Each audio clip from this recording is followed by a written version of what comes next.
webinar sore kali ini, saya Zuhairatul Zafan atau biasa dipanggil dengan Zuhai, akan memandu kegiatan webinar pada sore hari ini sebagai moderator. Yang mana narasumber kita yaitu psikolog kita dari Love Yourself Indonesia, yaitu Mbak Nike. Oh ya, Mbak Nike sudah hadir.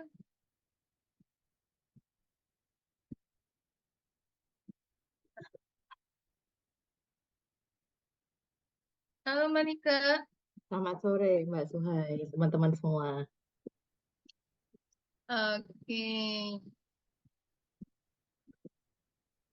Nah, sebelum kita memulai kegiatan webinar kali ini, izinkan saya untuk membacakan CV atau data singkat dari Mbak Nike.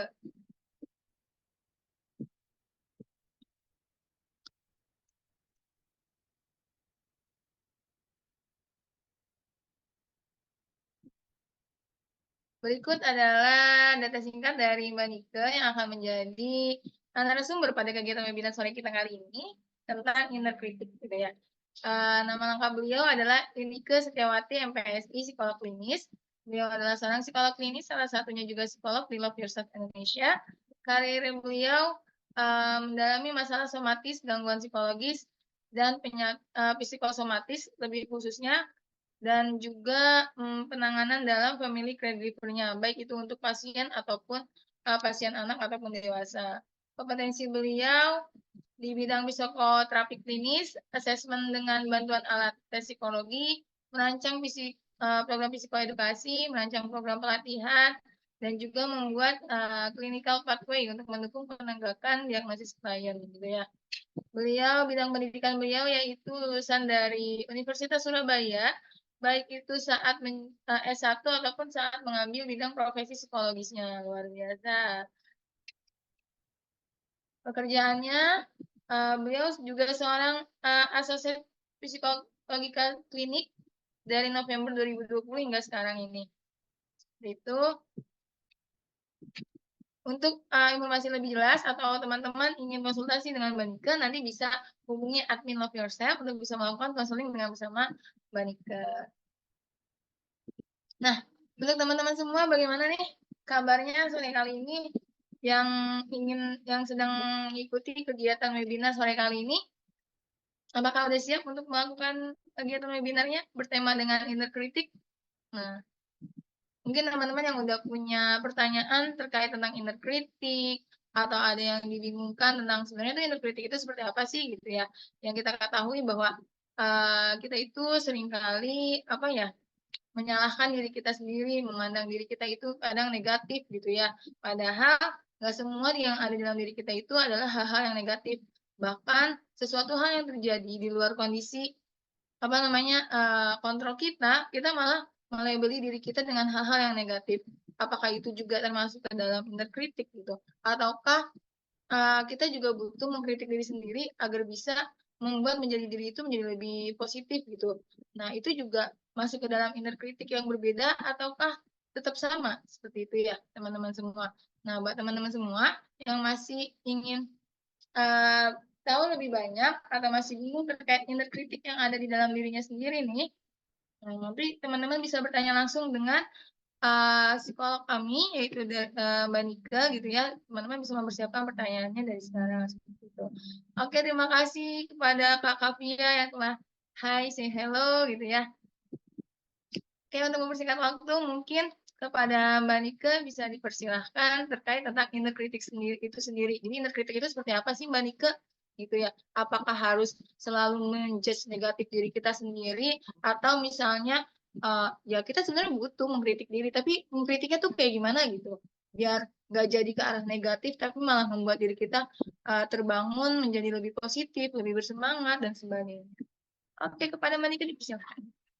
Oke, terima kasih banyak Mbak Suhai ya, sudah diawali gitu ya acaranya. Oke, saya mau menyapa teman-teman sekali lagi. Selamat sore semua. Terima kasih sudah mau hadir di acara webinar kali ini, meskipun memang jamnya agak nanggung ya, jam 4 sore. Jadi hari ini tadi seperti yang disampaikan oleh Mbak Suhai, kita akan membahas tentang inner critic atau kalau dari bahasanya tuh kritik gitu ya, kritiknya sama, tapi dari dalam diri sendiri gitu. Nanti teman-teman rasanya tadi juga akan mendapat PDF materi hari ini ya, Mbak Suhaya, betul ya? Ya, untuk teman-teman yang ingin Oke. mendapatkan materi kegiatan hari ini ataupun mendapatkan sertifikat bisa menghubungi admin. Karena untuk mendapatkan sertifikat atau materi, teman-teman perlu melakukan pembayaran seikhlasnya, maka teman-teman bisa mendapatkan fasilitas yang bisa kami berikan gitu. Tapi kalau misalnya teman-teman nggak mendapatkannya, maka kegiatan webinar ini adalah bersifat gratis seperti itu. Oke, siap. Terima kasih banyak informasinya Mbak Suhai. Jadi teman-teman hari ini kita akan mengawali pembahasan gitu ya dengan apa menyampaikan poin-poin apa yang akan kita bahas hari ini. Sebetulnya nggak terlalu banyak gitu ya poin-poin yang kita bahas.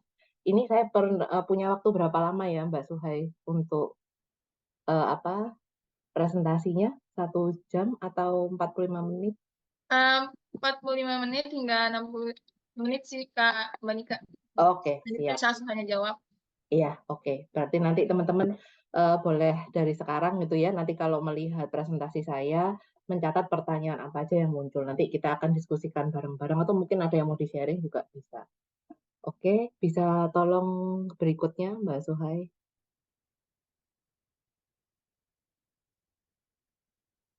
Iya, ini adalah 5 poin gitu ya yang akan kita bahas sore ini. Yang pertama, fakta tentang inner critic. Jadi inner critic itu apa sih gitu ya. Kemudian bentuk inner critic itu apa saja, kemudian dampaknya, apakah oke atau nggak oke gitu ya sama kita, kemudian bagaimana cara mengelolanya, kemudian terakhir bagaimana cara kita berdamai dengan itu atau love yourself with curiosity gitu ya teman-teman. Oke, ini mohon maaf ada yang salah ketik gitu ya di situ. Oke, bisa langsung ke slide berikutnya. Nah, jadi inner critic itu sebetulnya teman-teman memang salah satu bentuk inner voice atau apa ya percakapan internal lah ya atau dialog internal di dalam diri kita. Nah, tapi inner critic ini mengarahnya ke yang negatif gitu ya atau pikiran-pikiran yang bersifat mengganggu atau yang negatif gitu ya, mengarah. Nah, mengarahnya kepada siapa? Mengarahnya pada diri sendiri yang memberitahu kita bahwa kita tuh nggak cukup baik gitu ya. Jadi kita jadi sering meragukan diri sendiri dan akhirnya pikiran-pikiran yang negatif ini menghambat pertumbuhan diri kita. Nah, kemudian inner critic ini juga melibatkan gitu ya, pola evaluasi diri yang keras. Keras tuh maksudnya terlalu kejam gitu ya pada diri sendiri dan overly critical. Jadi sangat-sangat kritis terhadap perilaku kita sendiri gitu ya, maupun sebagai reaksi otomatis atau habitual. Jadi ketika kita menghadapi satu situasi atau mungkin seseorang gitu ya yang mengingatkan kita pada orang-orang di masa lalu kita yang mungkin tidak menyenangkan gitu ya atau mungkin pengalaman yang kurang menyenangkan juga di kehidupan terdahulu kita gitu ya itu yang akhirnya jadi eh, memicu reaksi-reaksi yang sifatnya negatif gitu sehingga terhadap atau kita ketika menghadapi kegagalan memenuhi standar tertentu nah itu juga bisa memicu inner critic yang muncul. Kemudian yang ketiga berkaitan dengan perasaan yang tidak kompeten, kemudian tidak berharga, bisa jadi juga muncul rasa bersalah gitu ya, rasa malu, kemudian jadi kurang mengasihi atau kurang welas asih pada diri sendiri. Jadi itu outcome-nya gitu ya. Secara umum itu akan membuat kita jadi tidak bisa menerima seluruh aspek diri kita yang sebenarnya. Oke, bisa masuk ke slide berikutnya, Mbak Suhai. Iya, oke. Jadi apa sebetulnya inner critic itu juga berkaitan dengan bagaimana kita mengelola emosi dan perilaku kita gitu ya. Karena biasanya ketika kita sudah dewasa, yang membantu kita mengelola emosi dan perilaku itu biasanya juga dengan berdialog di dalam diri sendiri. Nah, itu yang nanti akan menentukan apakah motivasi kita oke gitu ya. Kemudian eh, ketika kita tuh fokusnya lagi nggak terlalu tinggi karena mungkin lagi banyak masalah gitu ya. Itu yang juga akan memperbaiki kemampuan konsentrasi kita. Sehingga performa dalam aktivitas sehari-hari itu juga bisa meningkat. Itu semua bergantung pada dialog internal diri sendiri. Kemudian yang berikutnya adalah inner critic itu juga berkaitan dengan refleksi mindset yang bias gitu ya. Jadi ada pola pikir yang akhirnya jadi tidak sesuai dengan realitanya. Jadi sebetulnya inner critic itu nggak random, tapi berbentuk pola pikir yang repetitif gitu ya, berulang-ulang, kemudian juga tadi habitual, otomatis munculnya, tapi tidak akurat. Karena ada bias negatif di situ ya. Nah, biasnya dari mana? Karena mungkin kita mempelajari pola-pola negatif ini dari masa kecil kita misalnya, atau dari masa remaja kita kalau kita sekarang sudah dewasa. Gitu. Jadi itu yang nanti juga akan perlu ditelusuri supaya kita nanti bisa mengelola si inner critic ini. Oke, bisa lanjut ke slide berikutnya. Nah, ini. Nah, kenapa kalau itu memang sesuatu yang bias gitu ya, tidak sesuai dengan aslinya atau nggak akurat, kok percaya banget sih kita sama si inner critic ini gitu ya. Nah, ternyata sebetulnya inner critic ini punya fungsi, teman-teman. Jadi bukan berarti inner critic itu always bad gitu ya, selalu buruk. Sebetulnya tidak juga. Jadi ada psikolog atau ahli-ahli yang berpendapat bahwa inner critic ini juga punya fungsi dalam kehidupan kita. Gitu ya, coba kita lihat. Yang pertama adalah sebetulnya kalau dilihat dari sisi yang positif di yang kuning ini ya. Ini kan saya bagi jadi dua warna gitu ya, satunya kuning, satunya hitam. Nah, yang positif itu adalah sebetulnya inner critic itu memicu kewaspadaan kita terhadap sesuatu yang kita perkirakan gitu ya, sebetulnya itu akan menyakitkan atau akan mungkin merugikan kita gitu ya. Atau mungkin kita perlu aware, misalnya nih, kita mau ulangan kalau sekolah ya, kalau kita mau ujian gitu ya, atau mungkin kalau kita kerja perlu presentasi di depan klien gitu misalnya.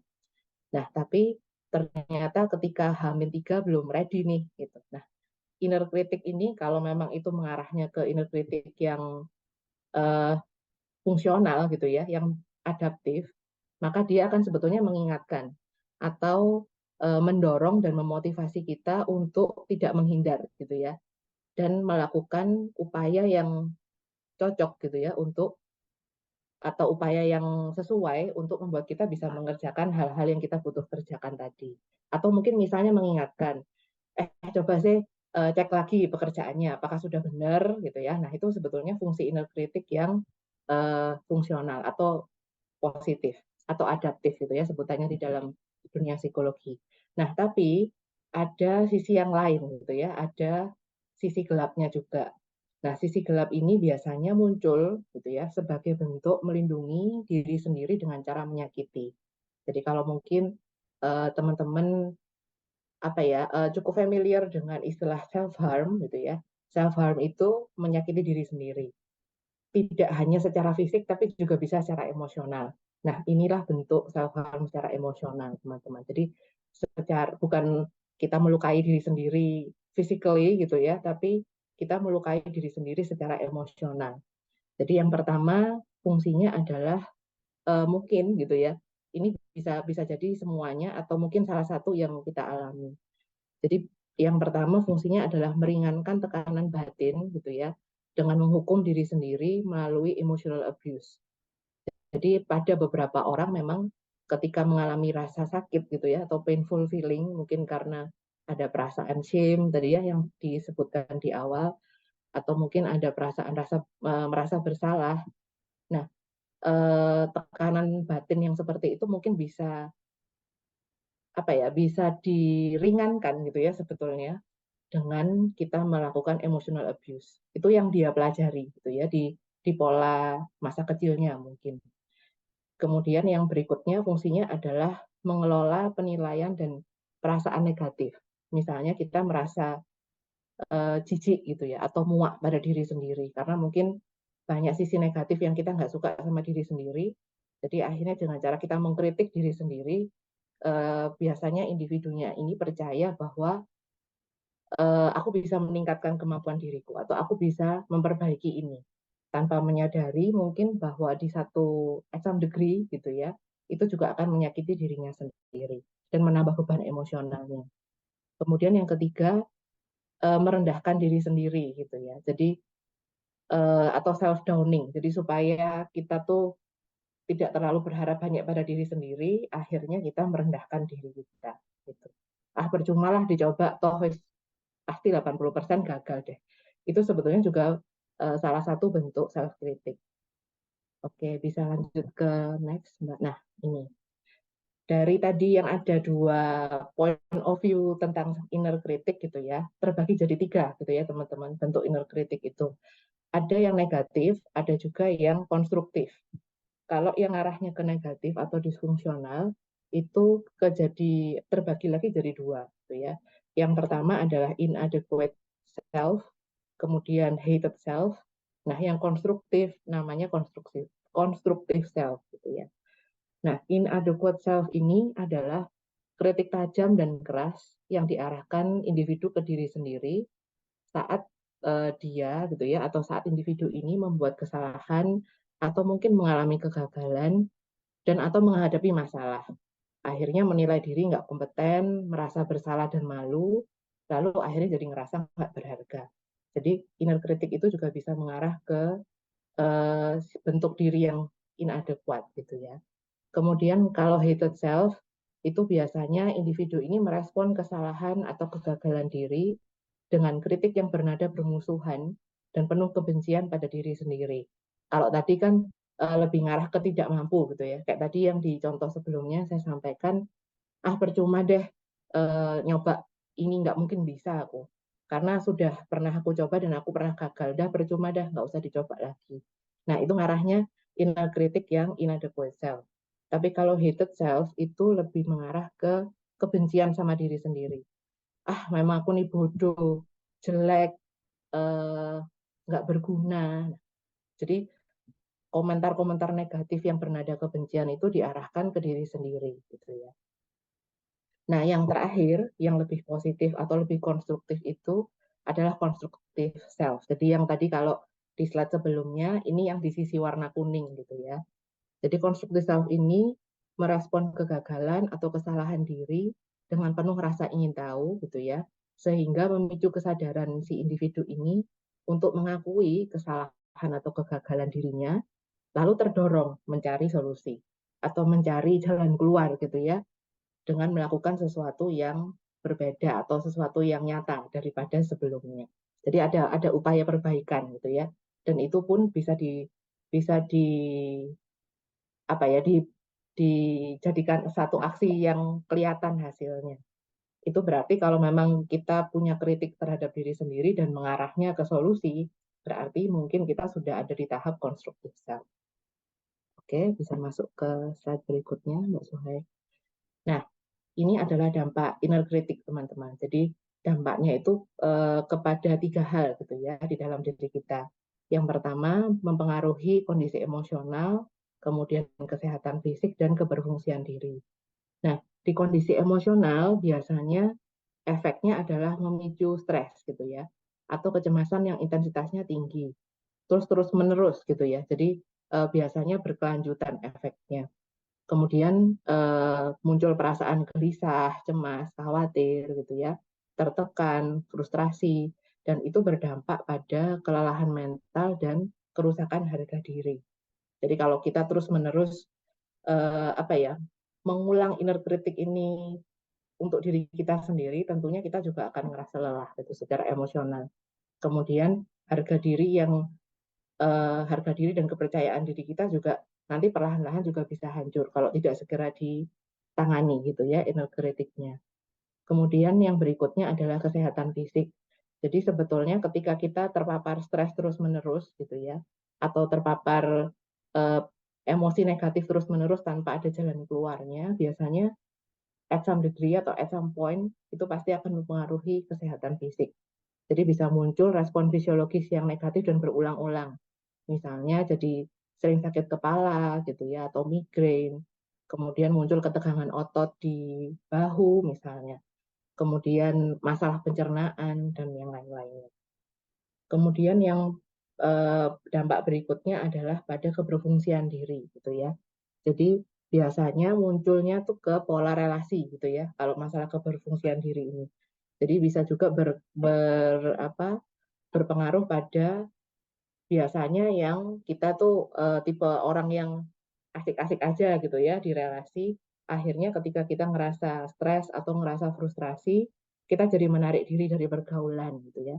Kemudian produktivitas kerja atau mungkin kuliah atau mungkin belajar kita juga menurun gitu. Karena biasanya semangat kerja, kemudian daya konsentrasi itu juga menurun karena kita mengalami kelelahan emosional. Kemudian jadi nggak kreatif gitu yang biasanya ide-ide segar selalu bermunculan dengan lancar. Nah, begitu kita stres, tertekan, eh, kelancaran berpikirnya juga akan terpengaruh gitu ya.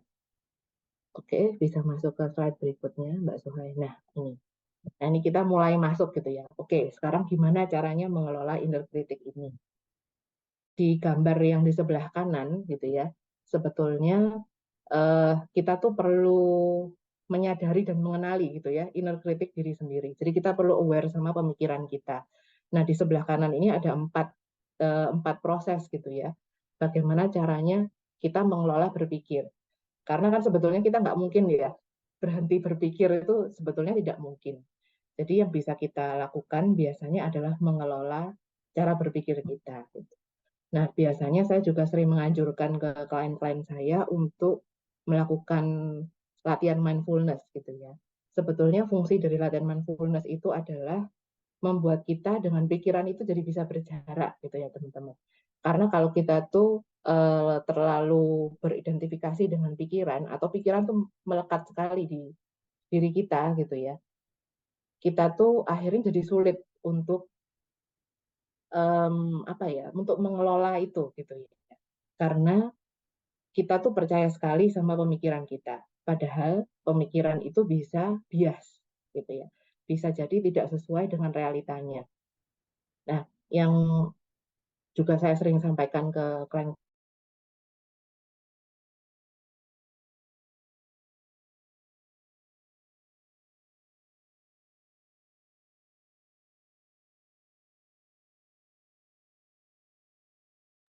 Mbak Nika, maaf suaranya hilang. Halo? Ya, kalau Oh, masuk. Oke, sudah? Oke, sudah. oke. Tadi hilang sebelumnya. Oke, tadi sampai mana ya yang kedengeran Mbak Suhai? Yang tadi sampai pada pikiran kita itu bias. Lalu, Oh, oke. Ya, jadi ya terima kasih Mbak Suhai. Jadi em, pemikiran kita tuh bisa bias gitu ya teman-teman. Jadi kita perlu mengambil jarak dengan pikiran kita. Dan itu ketika kita berhasil mengambil jarak, proses inilah yang nanti membuat kita jadi lebih bisa mengelola pemikiran-pemikiran ini. Gitu ya. Nah, caranya gitu biasanya adalah yuk coba diberi nama gitu ya. Pemikiran atau inner critic kita ini apa sih namanya? Jadi supaya kita tuh bisa membedakan kita dengan si inner critic ini. Nah, namanya terserah kita gitu ya. Misalnya bisa kalau pakai bahasa Inggris bisa Miss Know It All gitu ya. Atau mungkin Miss Cerewet gitu. Bisa jadi kalau itu perempuan. Atau kalau laki-laki pakai nama-nama yang lain boleh. Tapi jangan pakai nama yang sama dengan diri kita. Jadi supaya inner critic ini diberi persona gitu ya. Dan lepas dari kelekatan dengan diri kita. Nah, nanti pada akhirnya kita bisa ngobrol sama dia. Sebetulnya apa sih yang jadi permasalahanmu gitu ya. Nanti kita akan sampai ke situ teman-teman. Jadi mengelola inner critic ini nanti akan ada 3 proses. Nah, ini yang pertama gitu ya. Kita perlu menyadari dan mengenali inner critic diri sendiri. Nah, bagaimana cara kita mengenali inner critic ini? Berarti kan kita perlu tahu eh, bentuknya gitu ya, atau bagaimana cara inner critic di dalam diri kita tuh unjuk gigi gitu ya. Nah, ini ada 9 cara gitu. Nanti teman-teman bisa baca sendiri di apa di PDF-nya gitu ya. Ada 9 jenis atau 9 bentuk bagaimana si inner critic ini menunjukkan diri gitu ya, atau bagaimana percakapan itu apa ya ada di dalam pikiran kita gitu ya. Yang pertama blaming misalnya. Bentuk percakapan yang biasanya muncul itu adalah kegagalan ini semua salahmu. Jadi kita menyalahkan diri sendiri. Kemudian comparing yang nomor 2. Kenapa sih kamu nggak bisa seperti dia? Gitu. Atau kamu kenapa sih kamu nggak bisa seperti adik kamu tuh? Itu juga yang seringkali muncul ketika kita comparing. Kemudian setting unreasonable standard gitu ya. Kalau nggak sempurna, ulang aja dari awal. Itu juga salah satu bentuk inner critic. Kemudian mengingatkan kita pada kegagalan atau kesalahan kita di masa lalu. Jadi kadang-kadang kita juga mengapokkan diri sendiri, gitu ya. Nggak kapok-kapok ya kamu, nggak belajar ya dari pengalaman yang sebelumnya, gitu. Jadi itu juga mengingatkan kita pada pengalaman-pengalaman kegagalan yang sebelumnya. Kemudian discourage risk and change, gitu ya. Kayaknya nggak bakalan bisa sih, sulit banget. Nah, itu tuh apa perkataan yang akhirnya juga bisa membuat kita jadi nggak semangat gitu ya, atau membuat kita jadi tidak tergerak untuk mencoba hal-hal baru biasanya atau bertumbuh. Kemudian berikutnya adalah brushing of wins. Jadi kalau kita mengalami hal-hal yang positif, kita mengatribusikan atau kita meyakini bahwa itu berasal dari luar gitu ya. Ini sih karena aku lagi beruntung aja, gitu. Bukan karena aku bisa, tapi karena ya lagi hoki aja gitu ya. Kemudian yang berikutnya shaming. Jadi kalau shaming itu adalah kita tuh memposisikan diri jadi orang yang gagal gitu ya, atau orang yang tidak pantas untuk bahagia gitu ya. Jadi shaming itu bedanya dengan guilty. Kalau guilty memang kita secara nyata melanggar sesuatu gitu ya, entah itu melanggar peraturan atau melanggar norma sosial gitu ya. Misalnya nih, kalau kita terlambat ke sekolah atau terlambat ke kantor gitu ya, terlambat kuliah. Nah, kan memang secara faktual kita melanggar sesuatu yang memang jadi peraturan gitu ya, entah itu di kantor atau di kampus misalnya. Harus masuk jam 7 pagi, tapi ternyata kita telat nih, datangnya jam 7.30 misalnya. Nah, ketika kita mengalami itu, kita juga akan mengevaluasi diri kan ya sebetulnya. Iya ya, aku nih terlambat loh. Oke, kalau misalnya aku terlambat, apa yang bisa aku perbaiki supaya besok nggak terlambat. Jadi I make mistake gitu ya. Jadi oke, solusinya apa nih supaya nggak terlambat besok lagi? Oke, berarti jangan tidur kemalaman misalnya. Atau oke, bangunnya lebih pagi misalnya. Jadi lebih mudah untuk kita mencari solusinya ketika ada perasaan bersalah gitu ya. Nah, tapi kalau shame itu mengarahnya adalah I am a mistake gitu. Jadi aku nih produk gagal. Jadi kan kelekatan perasaan negatifnya tuh lebih, atau identifikasinya sama diri kita tuh lebih melekat gitu ya. Nah, itu yang memang akhirnya nanti jadi tantangan bagi diri kita bagaimana memulihkan shaming ini gitu ya. Jadi kita perlu segera kenali kalau memang ada shame yang kita rasakan di balik inner critic ini gitu ya. Kemudian yang berikutnya adalah insulting atau kita menghina diri sendiri gitu ya. Emang dasar aku lemah, jelek, bodoh. Nah, itu juga salah satu bentuk inner critic yang ngarahnya kalau tadi di 3 bentuk itu adalah hated self gitu ya. Jadi kita membenci diri sendiri. Kemudian shielding. Shielding itu dari kata shield di dalam bahasa Inggris. Jadi kita tuh punya standar gitu ya. Seharusnya aku tuh bisa loh seperti ini. Atau nggak seharusnya loh aku tuh seperti ini gitu ya. Atau nggak seharusnya loh aku gagal di presentasi kali ini. Atau seharusnya aku lebih bisa berhasil daripada ini. Nah, itu juga sesuatu yang kalau memang itu mengarahnya ke kita jadi mengkritik diri sendiri secara berlebihan, maka itu mengarahnya ke inadequate self gitu ya. Atau kita merasa nggak kompeten atau tidak bisa memenuhi harapan diri sendiri. Gitu. Oke, bisa masuk ke slide berikutnya, Mbak Suhai. Nah, ini adalah setelah tadi kita menyadari, kemudian mengenali gitu ya, bentuk-bentuk inner critic apa aja yang muncul di diri kita. Proses berikutnya adalah menggali dan menelusuri akarnya. Gitu ya. Jadi sebetulnya teman-teman, inner critic itu nggak tiba-tiba muncul. Gitu ya. Jadi menurut Stone and Stone gitu ya di dalam bukunya, beliau menyampaikan bahwa sebetulnya inner critic itu adalah uh, bentuk apa ya, bentuk minta pertolongan gitu ya. Jadi atau alarm dalam diri kita yang apa ya, mengkomunikasikan bahwa kita tuh lagi nggak baik-baik aja loh sebetulnya. Itu. Nah, munculnya bagaimana si alarm ini adalah dengan atau termanifestasikan dalam bentuk inner critic yang tadi itu ya, dalam 9 bentuk itu tadi. Gitu. Jadi kenapa kok bisa prosesnya jadi seperti ini gitu ya. Nah, kita bisa menggali dan menelusuri akarnya sendiri, teman-teman. Dengan cara coba ajukan beberapa pertanyaan ini gitu ya. Siapa tahu nanti ketika kita mengenali kata-kata yang muncul di pikiran kita, kita bisa tahu nih dari mana sih asalnya. Jadi yang pertanyaan pertama adalah apakah pernyataan-pernyataan yang kita dengar di dalam diri sendiri tadi, atau pernyataan-pernyataan inner critic di dalam diri kita itu terdengar seperti seseorang yang saya kenal. Coba cek, apakah itu perkataan orang tua kita misalnya di masa lalu, gitu ya, atau mungkin perkataan saudara, atau mungkin perkataan guru, gitu ya, guru-guru di masa lalu kita. Kalau kita sekarang sudah nggak kuliah, berarti apa mungkin itu guru TK, guru SD, SMP, gitu ya, atau mungkin teman-teman kita di masa lalu atau mungkin bahkan sampai sekarang gitu ya. Coba cek gitu ya, dari mana asal kata-kata ini atau kalimat-kalimat ini. Kemudian yang pertanyaan kedua, kapan sih saya pertama kali mulai ingat gitu ya, isu ini jadi sesuatu yang saya pedulikan. Misalnya nih, kalau misalnya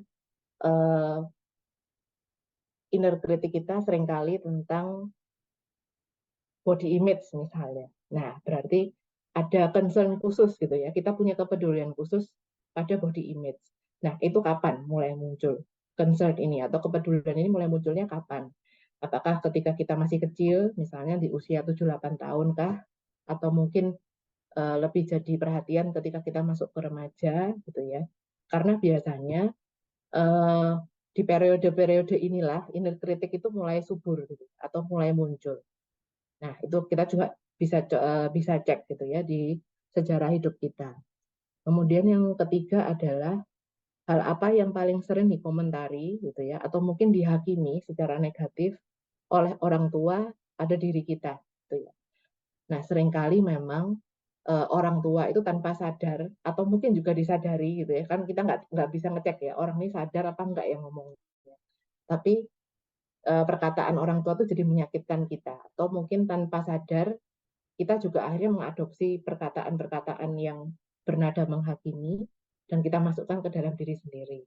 Misalnya kalau tadi contohnya soal body image, apakah orang tua kita salah satu atau keduanya, atau mungkin guru-guru kita dulu gitu ya, pihak-pihak otoritas di masa lalu kita kan biasanya kalau nggak guru ya orang tua gitu ya, atau guru les misalnya. Apakah sering mengomentari body image kita misalnya, atau mengomentari bentuk badan kita misalnya. Ih, kamu sekarang gendutan loh, kurusin dong dikit biar cantik misalnya. Dan itu berkali-kali disampaikan. Nah, itu bisa jadi satu hal yang memantik kepedulian kita tadi pada isu-isu body image. Misalnya begitu gitu ya, apa contohnya.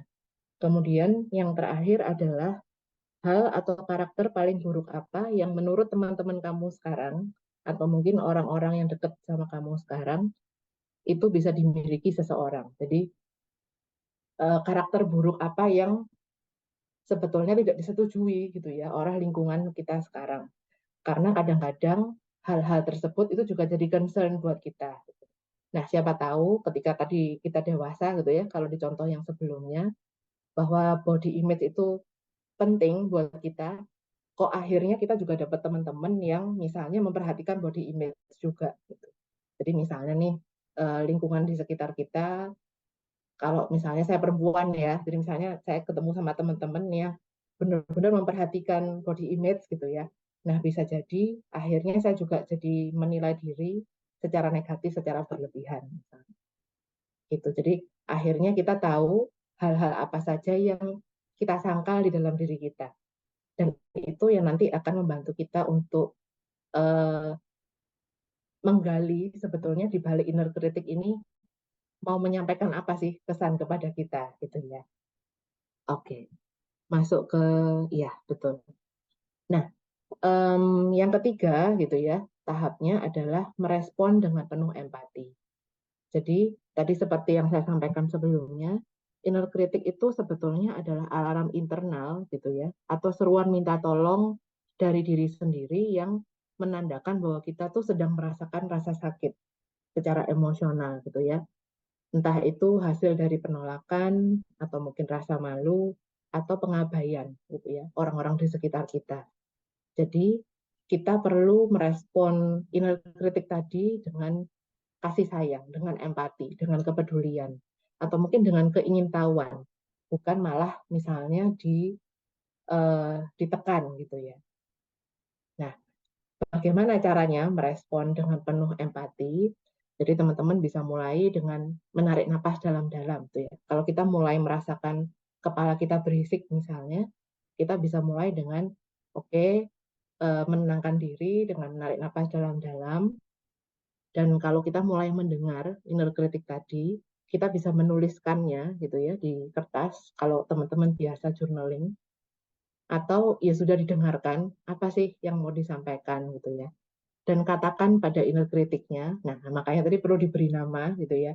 Jadi seperti kita seolah ngobrol sama diri sendiri. Jadi saya mendengarkan kamu kok. Nah, sebutkan siapa namanya. Misalnya tadi Mr. Ewet gitu ya. Aku mendengarkanmu kok Mr. Ewet. Sebenarnya apa sih yang mau kamu sampaikan? Ini tentang apa sebetulnya? Atau apa sih yang ada di balik kata-katamu tadi? Sampai kita menemukan ketakutan yang mendasari kata-kata itu gitu ya. Nah, teman-teman nanti bisa baca di bubble yang ada 6 di sebelah kanan ini gitu ya. Kalau yang biru, yang ini kan ada dua warna ya. Yang warnanya biru atau ya abu-abu tua ini di sebelah kiri ini itu adalah inner critic-nya gitu ya. Jadi si inner critic-nya bilang, kamu baru ngerjain 2 tugas loh di hari ini, di to-do list hari ini. Terus enak ya nganggur ya, seneng ya nganggur ya hari ini. Sinis ya, sini apa? Sinikelnya mulai kelihatan atau menyalahkannya mulai kelihatan. Nah, kita juga perlu menanggapi, jadi kayak berdialog gitu loh di dalam diri sendiri gitu ya. Hmm, aku dengar loh, eh, kamu sedang menghakimiku. Sebetulnya kamu ngomong apa sih? Nah, terus inner kritiknya, kalau kita ajak bicara, biasanya dia juga bisa bisa ngobrol gitu ya. Nah, ketika kita latihan mindfulness dan kita mengambil jarak, nah kita bisa mendengarkan timpalan dari si inner kritiknya. Oke, kamu ini lagi banyak tugas loh. No pain, no gain. Jadi, ayo usaha gitu ya. Oh, kamu khawatir kalau aku gagal karena terlalu santai gitu ya, atau santai-santai aja. Apa usahanya kurang? Terus kata inner kritiknya, iya, betul. Jadi dia mengingatkan sebetulnya jangan sampai kita gagal gitu ya. Oh, atau aku ngerti sekarang. Jadi hari ini aku sudah doing my best kok. Jadi aku sudah melakukan banyak hal gitu ya. 2 tugas yang tadi aku lakukan itu adalah tugas yang besar. Jadi ya eh, aku senang itu sudah selesai gitu ya. Itu sudah melegakan. Makasih ya aku diingetin. Nah, kan sebetulnya maksudnya positif gitu ya, mau mengingatkan kita supaya kita tidak gagal dan melakukan usahanya. Kemudian dengan kita akhirnya mendengarkan dan berterima kasih, aku sudah paham kok apa yang kamu sampaikan. Nah, biasanya dia akan lebih mereda. Jadi kunci untuk menenangkan inner critic itu adalah dengan memvalidasi gitu ya, ketakutan-ketakutan yang mendasari si inner critic. Nah, tentunya ini kan ketakutan-ketakutan apa itu kan tiap orang beda-beda ya. Nah, nanti itu yang akan jadi proses personal bagaimana kita mengelola inner critic ini. Oke, bisa ke next slide, Mbak. Nah, ini jadi kunci ya, teman-teman. Jadi ketika kita tuh mau mengelola inner critic gitu ya, atau mulai melihat bahwa inner critic ini adalah bagian dari diri kita sebenarnya, maka kita perlu mengadopsi cara berpikir ini gitu ya. Jadi kita perlu mencintai diri sendiri dengan keingintahuan. Jadi kita perlu merengkuh diri sendiri dengan penuh keingintahuan dan bukan menghakimi gitu ya, teman-teman. Nah, salah satu psikolog gitu ya, Rebecca Fletcher kalau nggak salah namanya, mengemukakan bahwa merespon inner critic dengan pengabaian atau melawan itu nggak akan membuahkan hasil, gitu ya. Karena inner critic itu sebetulnya adalah sebetulnya aslinya gitu ya, itu adalah suara orang lain di masa lalu yang terinternalisasi di dalam diri kita, dan seiring dengan berjalannya waktu, pesan-pesan itu terbawa di dalam diri kita, gitu ya. Oleh karena itu, responlah inner critic itu dengan keingintahuan. Lalu telusuri dari mana asal usulnya, cari tahu emosi apa yang dilindungi oleh si inner critic tersebut. Jadi kita perlu merespon inner critic kita dengan kasih gitu ya, bukan dengan menghakimi atau kita makin jadi benci sama diri sendiri. Gitu. Nah, saat nanti point of view kita mulai bergeser ke arah sini gitu ya, nanti teman-teman akan lebih lebih biasanya dari pengalaman klien-klien saya akan lebih mudah untuk mengakses kesadaran dirinya. Gitu. Karena kita sudah lebih terbuka pada proses pemulihan diri.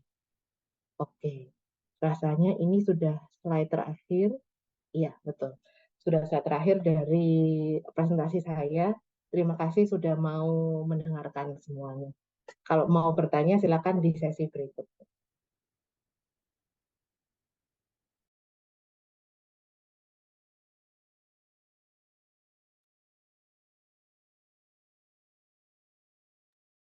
Oke, baik.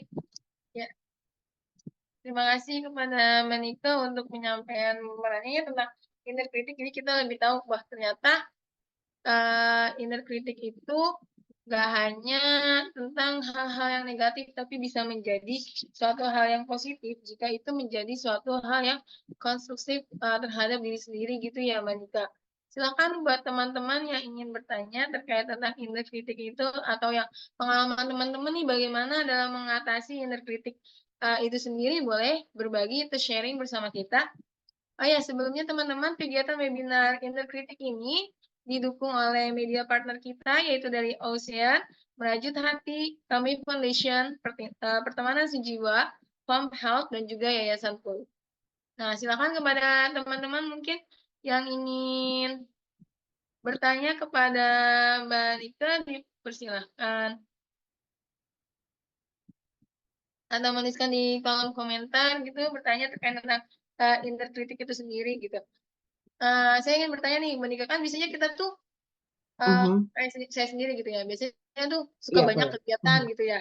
Nah, ketika Mhm. udah mulai leha-leha tuh kadang pernah suatu masa gitu ya, saya kayak merasa bersalah gitu, kayak nggak ada kegiatan gitu, Mhm. kayak, aduh, Ah, kok mhm. nggak ngapa-ngapain ya, kayaknya ada yang belum dikerjain deh, aduh kok, jadi kayak merasa bersalah ketika nggak melakukan kegiatan gitu. Nah, Mhm. Mhm. jadi tuh kadang salah nggak sih kalau misalnya nggak ada kegiatan ya emang karena nggak ada yang harus dikerjain gitu. Tapi tuh Mhm. pikiran kayak, Mhm. lu nggak, kok lu santai-santai aja kayak gitu loh pikiran tuh, kamu santai-santai aja Ah, sih iya, iya, iya, gitu. iya. Padahal emang Aha. nggak ada kegiatan gitu. Nah itu Mhm. gimana tuh Mbak Nika? Apa tetap harus melakukan kayak yang tadi Mbak Nika sampaikan ya, apa Mhm. Mhm. menyadari, mengajak ngobrol kayak gitu atau bagaimana? Mungkin coba dicek efeknya ke diri sendiri dulu ya, Mbak Suhai. Maksudnya apakah ketika Mbak Suhai itu sedang nggak ngapa-ngapain, itu tuh kata-kata tadi, "Ih, ngapain ya, kok aku nggak doing something nih, kok aku diem-diem aja." Nah, itu bisa dicek efeknya ke kita, apakah jadi sangat stressful, atau mungkin setelah kurang lebih setengah jam, oh jadi nemuin nih mau ngapain. Misalnya kalau udah santai, semuanya sudah oke, nonton misalnya. Atau misalnya melakukan sesuatu yang sifatnya rekreasional gitu ya, atau rekreasi, atau yang buat kita have fun. Nah, biasanya Mbak Suhai akhirnya bagaimana setelah setelah mendengarkan ini? Apakah jadi cari-cari kerjaan lagi, atau oh oke, memang sudah selesai dan aku bisa rekreasi nih, entah nonton, jalan-jalan, atau gimana biasanya? Kalau saya sih waktu itu waktu awal-awal kayak ada Mm-mm. perasaan bersalah gitu kan. Terus abis itu Ah, biasanya nyari kegiatan lain yang kira-kira yang belum saya kerjain gitu kan. Cuman kok oke. lama-lama kayak capek gitu kan. Akhirnya ya Mhm. udah, maksudnya jadi ngelihat lagi nih kerjaan yang utama gitu yang diprioritasin Mhm. gitu ya. Kira-kira Mhm. udah dilakuin atau belum gitu Mbak. Mhm. Terus kan oh ternyata yang Mhm. utama udah, ya udahlah aku mah mau istirahat dulu aja kayak gitu kan. Maksudnya Oh, oke. santai-santai juga nggak apa-apa kayak gitu. Maksudnya Oke, nah. ya nggak masalah kita nggak banyak kerjaan gitu untuk saat ini gitu kan. Nanti Iya, suatu iya. saat ketika lagi banyak kerjaan ya udah gitu. Oh, Dinikmatin oke. juga kerjanya banyak kayak gitu. Mbak Nika gimana? Iya, Kalau iya. menurut Mbak Nika? Oke, berarti efeknya masih aman sebetulnya. Karena kan akhirnya Mbak Suhai jadi bisa menemukan, oh oke, memang ternyata setelah dicek, semua sudah selesai. Ya nggak apa-apa, sekarang waktunya bersantai atau waktunya istirahat. Atau taking break gitu ya. Nggak apa-apa. Yang jadi masalah kalau inner critic ini terus-menerus menggema gitu ya dalam diri kita. Dan akhirnya itu mempengaruhi keberhargaan diri. Nah, itu yang kita perlu aware. Wah, jangan-jangan memang ada sesuatu gitu ya di masa lalu kita yang mungkin mengarahnya ke trauma yang mendasari inner critic ini apa. Nah, kalau kayak tadi Mbak Suhai itu juga contoh sebetulnya salah satu kan memang kita tuh nggak mungkin menghindari, kita nggak mikir ya Mbak. Dan Mm-mm. at some point kita juga nggak bisa terus-menerus positif sama diri sendiri.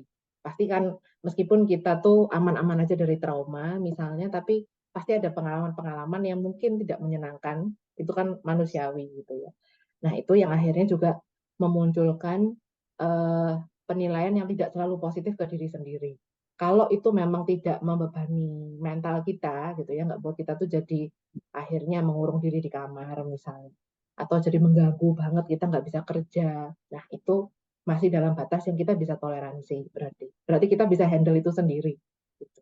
Dan itu juga bukti bahwa oke, kondisiku sedang sehat karena aku bisa mengatasi diriku sendiri gitu ya.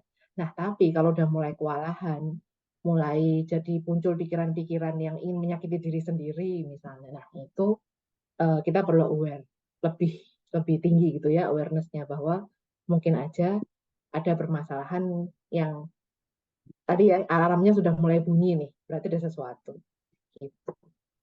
Itu sih Mbak Suhai kalau dari saya. Oke, berarti kalau misalnya dengan Mhm. kan ibaratnya inner critic itu berarti kan muncul karena pikiran kita kan, Mhm. maksudnya pikiran kita sendiri. Mhm. Lalu apa bedanya Betul. dengan overthinking? Kan overthinking juga muncul karena Mhm. pikiran-pikiran yang ramai juga kan gitu, Mbak. Nah, gimana misalnya Mhm. Mhm. membedakannya itu? Mhm. Iya. Overthinking itu sebetulnya apa ya? Ada isu yang belum selesai diproses gitu. Jadi akhirnya itu kan apa ya? Kayak muter terus dalam diri kita. Apakah overthinking itu ada kaitannya dengan inner critic? Bisa jadi iya. Makanya kenapa tadi saya juga menyampaikan di awal kita tuh perlu menyadari gitu ya. Jadi kalau kita mau ngelola inner critic, kita tuh betul-betul perlu aware sama apa yang kita katakan di pikiran-pikiran ini.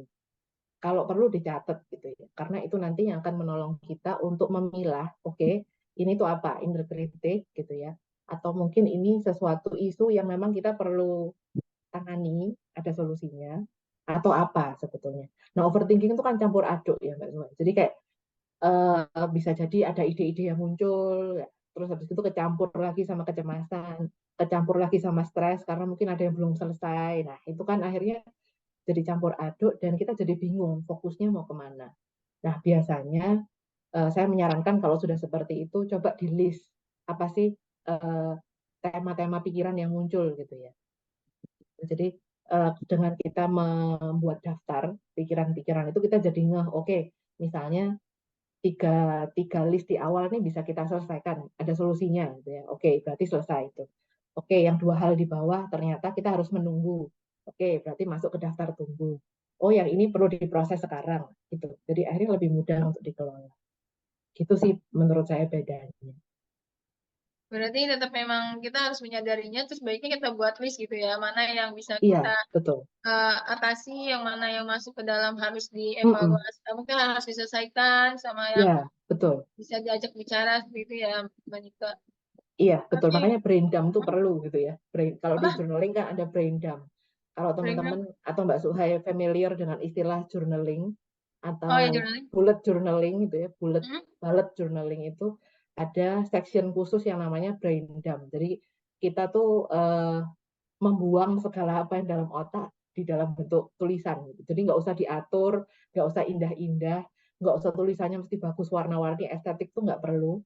Tapi kita keluarin semua. Nah itu sebetulnya sama sih membantu kita mengelola overthinking. Jadi Hmm. nanti teman-teman bisa cari ya brain dump, Breakdown. brain dump, DUMP, gitu ya. Nanti akan Oh, kelihatan DUM. Oke. bentuk-bentuk bentuk-bentuk apa lembar-lembar jurnalnya gitu ya. Siapa tahu teman-teman bisa pakai itu. Oke, makasih Mbak Nika. Aku pernah sih nulis Oke. semua yang ada di pikiran gitu. Pokoknya kalau lagi Mhm, capek banget mhm, ditulis aja ngasal, nggak ada irama, nggak ada betul. pola, ditulis kayak gitu. Iya, iya. Membantu nggak Mbak kalau kayak gitu? Alhamdulillah sih bantu jadi ringan gitu. Dan lebih enaknya habis ditulis Hmm. dibuang. Iya boleh, boleh itu terserah kita kok mau mau diapain ya. Bisa disimpan, boleh dibuang, boleh. Yang penting efeknya positif gitu ya buat kita. Iya.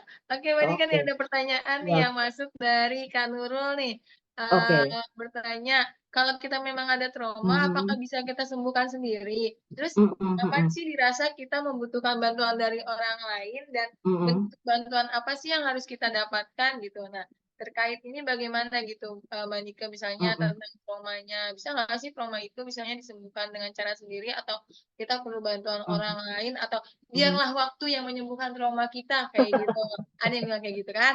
Terus Ya, ya, betul, betul. eh, terus kira-kira kapan sih kita tuh butuh bantuan Hmm, orang lain tapi kita juga nggak tahu mhm. bantuan apa yang perlu kita dapatkan dari Dapatkan. apa Mhm, gitu. mhm, Gimana mhm. menurut Mbak Nika? Oke, siap. Terima kasih banyak Mbak Nurul pertanyaannya. Jadi, kalau memang ada trauma gitu ya, atau kita mungkin mengenali bahwa kita tuh pernah punya atau pernah mengalami gitu ya peristiwa-peristiwa yang membuat kita tuh jadi terbeban secara emosional dan bebannya berat biasanya ya trauma itu. Nah, apakah bisa disembuhkan sendiri? Sebetulnya bisa gitu ya. At some point bisa. Apalagi kalau kita punya dukungan orang-orang yang kita percaya dan kita terdukung banget sama mereka itu bisa banget. Karena kan apa ya? Kenapa kok kita butuh dukungan orang lain? Itu karena kita tuh makhluk sosial gitu. Dan mengelola trauma di diri sendiri itu tuh berat sebetulnya prosesnya atau tidak mudah karena kita tuh punya blind spot atau titik buta gitu ya di diri kita. Jadi kita nggak bisa betul-betul secara objektif menilai diri sendiri. Jadi tetap butuh orang lain. Nah, orang lainnya ini kalau memang kita punya teman yang betul-betul bisa mendukung kita, nggak apa-apa. Itu akan membantu. Nanti jadi cermin kita sepanjang kita melakukan pemulihan ini. Nah, pertanyaan berikutnya, kapan kita dirasa butuh bantuan dari orang lain? Nah, biasanya kalau memang teman-teman tidak punya orang yang bisa mensupport misalnya. Atau mungkin ada orang yang support tapi teman atau orang tersebut sudah menyatakan, waduh aku nggak bisa bantu kamu lagi nih. Nah, itu mungkin saat jadi penanda juga buat kita, sudah saatnya kita mencari bantuan profesional. Entah itu ke psikiater atau ke psikolog gitu ya. Dan kalau ditanya bantuan apa ya yang bisa kita dapat atau bentuknya apa. Nah, biasanya sih kalau di awal pasti akan ditelusuri. Oke, apa sih yang dirasakan sekarang gitu ya. Oh, nanti yang dirasain begini-begini. Nah, oke, nanti kita telusuri dari mana asalnya ini. Apakah ada dari sejarah keluarga atau dari masa lalu atau sepanjang masa sekolah kita. Nah, itu kan sebetulnya juga dibantu untuk menelusuri yang di langkah kedua tadi gitu ya. Cari akarnya di mana. Nah, supaya nanti pelan-pelan kita bisa memproses itu. Apalagi kalau terus tadi muncul ada rasa bersalah gitu ya, kita pernah rasa bersalah, rasa malu, karena kita pernah diabaikan misalnya, kita pernah ditolak, kita juga pernah disakiti misalnya, nah itu yang nanti akan dibantu di dalam proses konseling atau psikoterapi untuk memulihkan itu. Gitu. Jadi kurang lebih kayak gitu Mbak Nurul. Nah bentuknya bisa jadi latihan-latihan gitu ya, latihan-latihan yang sifatnya misalnya praktek gitu ya, ketika sesi berlangsung itu bisa. Kemudian bisa jadi juga saya memberikan, kalau saya ya, ini tiap psikolog disclaimer beda caranya, gitu ya. Atau nggak gitu saya ngasih lembar kerja yang bisa diproses sendiri secara mandiri. Atau mungkin nanti ada hal-hal yang perlu dicoba dilatih sendiri di rumah, misal secara mandiri. Itu juga bisa. Kurang lebih bentuknya seperti itu, Mbak Nurul. Itu sih kalau dari saya ya, Mbak Nurul. Semoga menjawab pertanyaannya.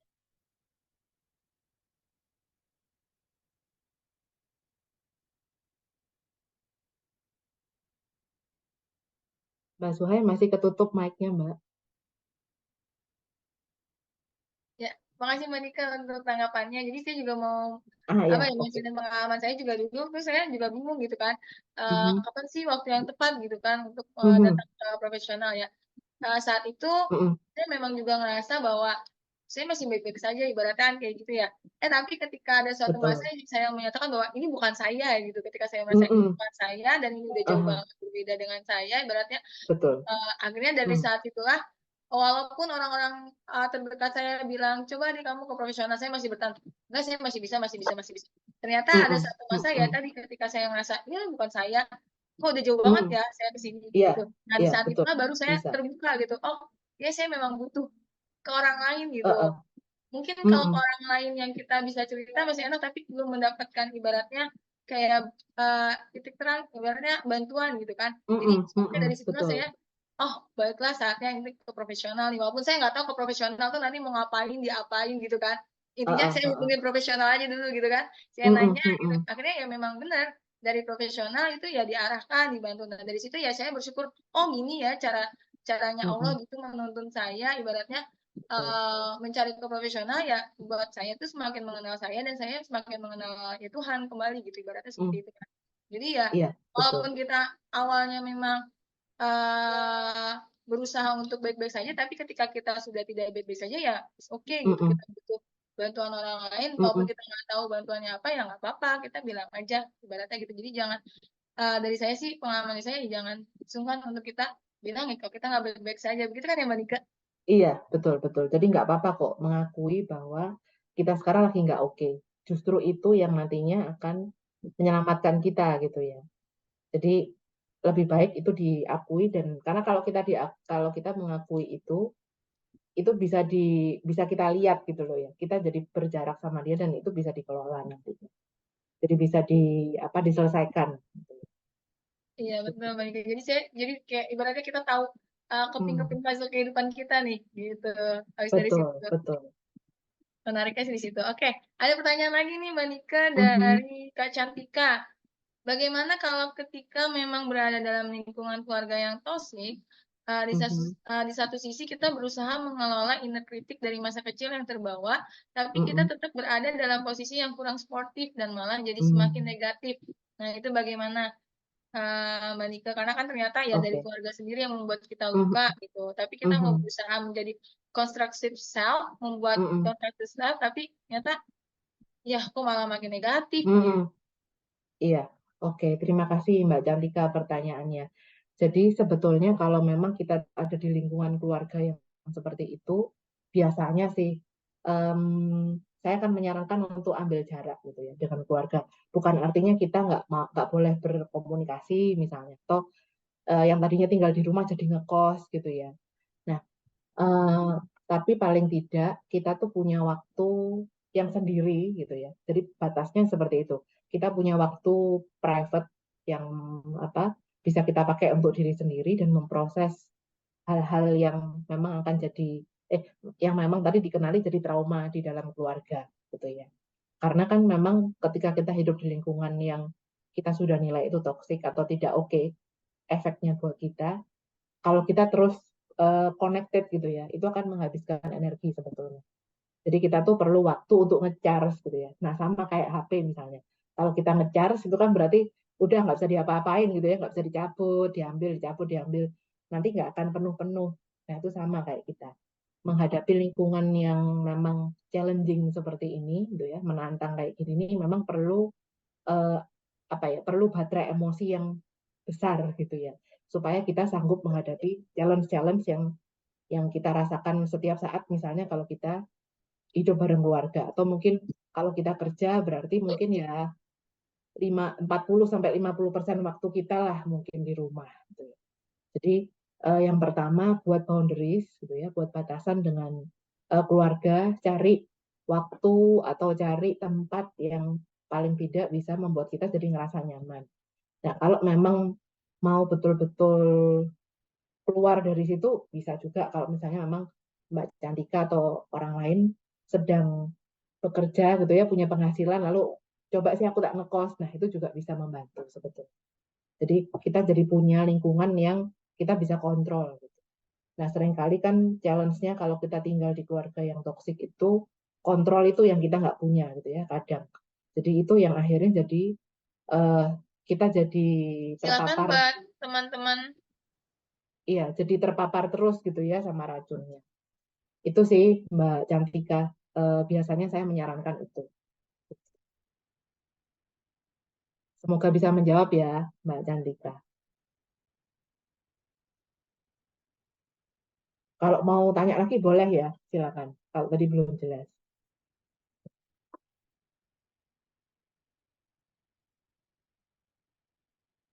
Ya, mohon maaf saya tadi kayaknya sepertinya terlempar. Apakah sudah Sudah kembali Mbak.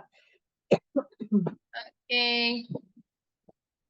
Silakan kepada teman-teman yang mau bertanya bisa raise hand dan open cam atau bisa juga menuliskannya di kolom komentar gitu. Oh iya, tadi saya mau menambahin dikit buat Mbak Cantika. Ya boleh. Eh, jadi tadi kan jawabannya yang pertama boundaries gitu ya. Yang kedua coba cek apakah ada orang yang bisa kita ajak ngobrol gitu ya. Atau bisa paling tidak mendengarkan curahan hati kita supaya kita juga puter gitu ya di dalam. Kalau misalnya memang nggak ada orang yang kita bisa percaya untuk mendengarkan curhat-curhat kita, ya Mbak Cantika bisa bisa konseling misalnya dengan peer counselor atau dengan psikolog atau mungkin ke psikiater juga bisa. Gitu Mbak Cantika. Ya, Monika mungkin bisa minum dulu.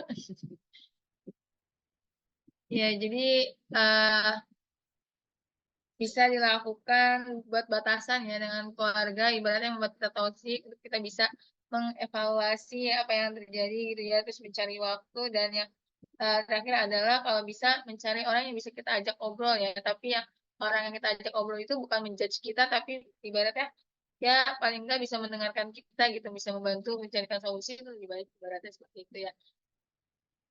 Nah, teman-teman lainnya ada yang ingin bertanya kembali kan terkait tentang inner critic ini gitu, atau ada pengalaman teman-teman tentang bangkit dari ibarat inner critic menjadi suatu constructive apa self gitu, boleh banget sharing sama kita gitu dengan raise hand atau open cam. Nah, ada pertanyaan lagi nih Mbak Nika dari Kak Andreas. Apakah dampak negatif inner critic ini bisa memunculkan pribadi lain, misalnya kayak punya kepribadian ganda? Nah, silakan Mbak Nika gimana tuh? Iya, terima kasih Mas Andre pertanyaannya. Maaf, tenggorokan saya jadi kuatal tadi.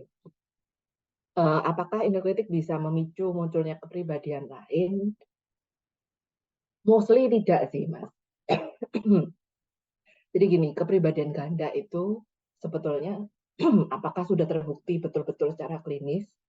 Sampai saat ini masih menjadi perdebatan dan masih banyak diteliti. Gitu ya.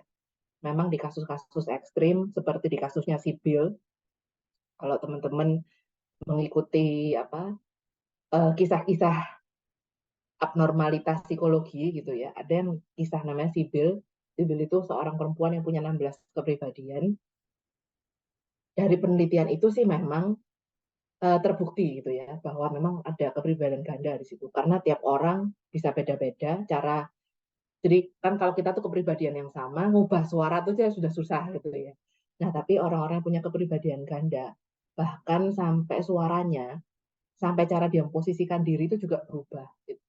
Jadi betul-betul seperti orang yang sangat berbeda dari diri aslinya gitu ya. Nah apakah inner critic bisa memunculkan itu selama kita masih bisa mendengar inner criticnya dengan jelas, atau ketika nanti misalnya dibantu di konseling dan kita masih bisa connect gitu ya sama si inner criticnya, berarti aman. Tapi kalau memang ada disosiasi gitu ya, disosiasi itu kita lepas gitu, pecah. Jadi orang punya kepribadian ganda itu karena kepribadiannya pecah jadi beberapa bagian gitu ya. Jadi anggaplah kayak itu vas terus pecah. Nah, pecahnya kepribadian itu juga eh, 1 banding berapa ribu kasus menurut saya, atau bahkan sampai berjuta-juta kasus. Karena itu sangat-sangat dipengaruhi oleh banyak faktor. Gitu ya. Baik itu juga bisa dari faktor genetika juga, dari banyak banyak sebab. Jadi saya rasa kalau eh, bisakah memunculkan di kasus yang ekstrim mungkin bisa jadi memunculkan itu, tapi mostly sih enggak sih menurut saya. Gitu Mas Andre. Semoga menjawab ya, Mas Andre. Oke, jadi Musli itu inner kritik tidak Mm-mm. tidak memunculkan kepribadian ganda ya, karena kepribadian ganda Iya, sendiri perlu di apa ya diobservasi lebih lanjut lagi ya iya, Mbak. iya, perlu dibuktikan betul, betul. Karena memang itu tadi di satu sisi memang ada yang kelihatan secara ekstrim seperti kasusnya Sibil tadi, tapi di sisi lain ada beberapa kasus lain yang jadi bingung ya, apakah ini hanya pura-pura atau beneran ada kepribadian lain dalam satu orang gitu. Jadi makanya penelitiannya panjang dan kasusnya sangat jarang sebetulnya gitu. Tapi Oke. ada prosesnya gitu ya. Kita nggak bisa serta-merta menilai diri kita, wah kepribadianku ganda nih. Ada simptom-simptomnya sebetulnya. Nah kalau misalnya Anda ragu, apakah aku nih kepribadian ganda ya, nah itu bisa mau nggak mau harus ke ahli, entah itu ke psikiater atau ke psikolog untuk dicek simptomnya ada semua enggak gitu ya. Karena kan jangan sampai kita jadi misdiagnose gitu ya, atau Ya. mendiagnosis diri sendiri dan ternyata salah. Nah kan nanti jadi kita sudah terlanjur ngejudge diri sendiri ya, dan itu loh yang berat sebetulnya itu. Oke, Mbak Nika. Lalu kalau misalnya tadi kan inner Mhm. critic itu kan memiliki tiga sisi Mhm. ya, yang Mhm. dia tuh ternyata untuk melindungi dirinya, tapi dengan cara menyakiti dirinya sendiri. Terus ada juga Mhm. yang bisa sebagai uh, health apa kebencian terhadap dirinya hingga dia bisa menjadi hal yang positif. Itu bagaimana kalau Mhm. misalnya Mhm. inner critic-nya itu membuat dia itu benar-benar down banget gitu. Maksudnya kita udah berusaha memberikan apa sih Mhm. positif vibes gitu, dorongan yang positif ke dia, tapi dia kalau udah nggak bisa adalah saya makan begini, gini, gini, gini. Nah itu bagaimana, Mbak? Berarti itu harus dianya Mhm. sendiri yang sadar gitu ibaratnya, atau Mhm. Mhm. gimana kita ngebantu dia itu gitu biar ya dia tuh bisa gitu menyadarkan dirinya sendiri gitu. Ini untuk orang lain ya yang kita nilai mungkin Ibaratnya kita yang jadi kayak ya, caregiver gitu loh. jadi kita jadi support sistemnya si orang ini gitu ya. Hmm. Mungkin kita bisa bantu untuk misalnya nih kalau ada peristiwa, coba ditanya, tadi mikir apa sih sebetulnya kok kamu bisa berbuat seperti itu gitu ya. Karena kan sebetulnya inner kritik itu bisa dilihat dari perilaku misalnya, atau dari keputusan-keputusan dia juga gitu ya. Dan kalau kita memang melihat itu jadi satu pola, ini apa inner kritik itu biasanya ada polanya. Nah, coba di apa ya, dicerminkan ke dia, jadi disampaikan apa yang kita kita lihat dari dia tuh disampaikan ke dia kembali misalnya. Kok kamu aku lihat gini-gini ya polamu ya. Betul enggak? Gitu. Itu kan asumsi. Iya sih, memang aku ngerasa gitu. Misalnya sama dia divalidasi. Oke, Hmm. kalau misalnya memang seperti itu, apa sih yang kamu pikirin? Nah, itu kita tadi kan ngelakuin yang pertama ya. Coba bantu dia untuk ngecek sebetulnya apa yang dia katakan sama diri sendiri. Apakah blaming tadi, itu ya, menyalahkan diri sendiri, atau menghina diri sendiri, yang insulting tadi, atau yang shielding, wah kok aku seharusnya begini nih, nggak seharusnya aku tuh seperti ini nih. Jadi kita bisa cek. Nah, kalau memang tuh jadi pola kan nanti ketika kita ngobrol sama dia tuh berkali-kali muncul gitu ya. Dan biasanya kalau memang dia tuh orang yang percaya sama kita, nanti kita juga akan bisa lihat dia akan cerita hal yang sama berulang-ulang. Itu yang nanti bisa kita bantu cerminkan lagi, oh ternyata kamu tuh punya pola kayak gini loh. Dari mana sih? Emang ada orang yang dulu. Nah, itu kita bisa bantu dengan proses tadi ya, tiga hal itu. Jadi akhirnya kita jadi seperti eh, mendorong dia untuk pelan-pelan melihat inner kritik ini bukan sebagai sesuatu yang over negatif. Gitu. Jadi akhirnya lebih lebih bisa menanggapi itu dengan penuh kasih sayang. Nah, cerminannya siapa?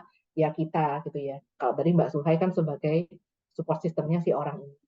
Nah, cuma pesan saya memang sebagai orang yang menyupport orang lain yang mungkin sedang bergelut dengan masalah inner critic, kita juga perlu cek diri sendiri ya. Apakah kita tuh juga sedang lagi oke posisinya? Kalau kita tuh sedang banyak masalah juga misalnya. Nah, itu yang kita juga perlu sampaikan ke teman kita atau ke siapapun yang minta bantuan kita saat itu bahwa kita lagi nggak available gitu ya untuk bantuin dia. Jadi kasih waktu aku beberapa hari misalnya, atau kasih waktu aku seminggu atau 2 minggu untuk aku handling dulu deh. Nanti kalau sudah waktunya aku bantuin, sudah aku selesai, aku akan ngobrol lagi sama kamu. Itu hak kita sebagai support system. Sebetulnya seperti itu. Nah, Suhai. Jadi nggak apa-apa, kita sampaikan aja gitu ya.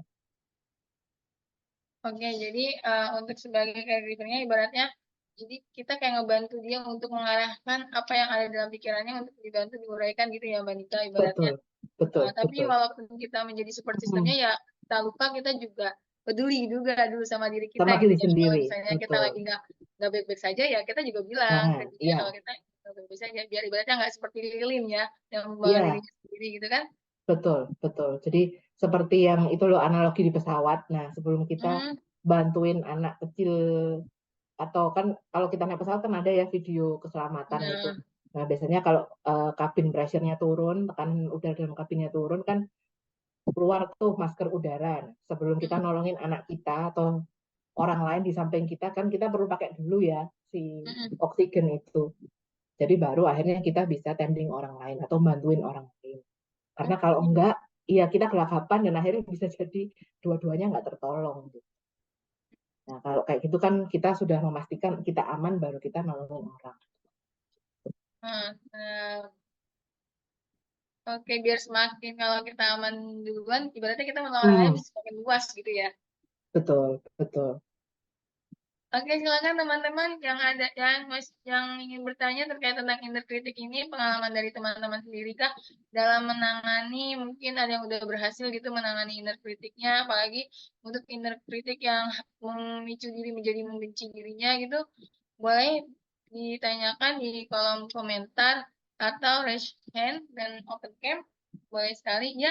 Kepada Kak Anas boleh banget, silakan Kak Anas boleh open cam dan open mic atau menulis di kolom chat juga dipersilahkan. Halo, Halo, Oke, yes, Mbak maaf Anas. ya, webcamku lagi rusak. it's okay. Karena silakan ke Anas Ya, pertanyaannya. Mbak Ya, Anas, silakan.